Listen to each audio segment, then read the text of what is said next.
రైతులు దళారులను నమ్మి మోసపోవద్దని ప్రభుత్వం కొనుగోలు కేంద్రాలను ఏర్పాటు చేయడం జరిగిందని రైతులు పండించిన ధాన్యాన్ని కొనుగోలు కేంద్రాలలోనే విక్రయించాలని తహసీల్దార్ మాలతి అన్నారు.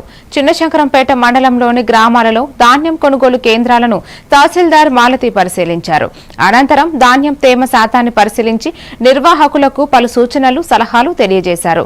ఈ సందర్భంగా ఆమె మాట్లాడుతూ రైతులు దళారులను నమ్మి మోసపోవద్దని ప్రభుత్వం కొనుగోలు కేంద్రాలు ఏర్పాటు చేయడం జరిగిందని ప్రతి గ్రామంలో ధాన్యం కొనుగోలు కేంద్రాలు ఏర్పాటు చేసి రైతులకు ఎలాంటి ఇబ్బందులు లేకుండా ధాన్యాన్ని సేకరించడం జరుగుతుందని తెలిపారు.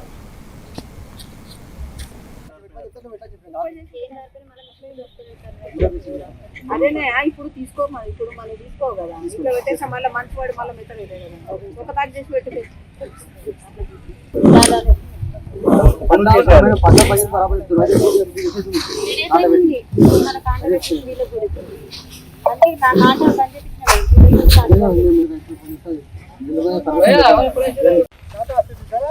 నమస్కారం అండి. నేను తహసీల్దార్ శంకరంపేట.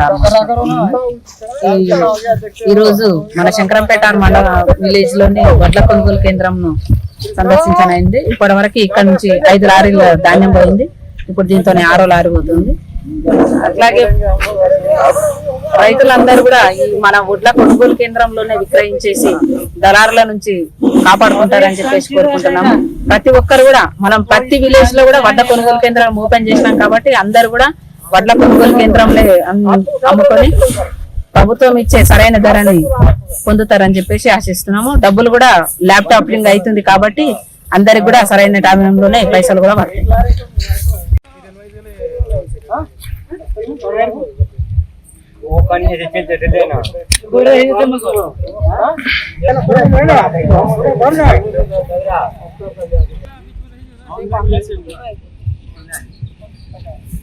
పరిస్థితులు మారిపోయింది.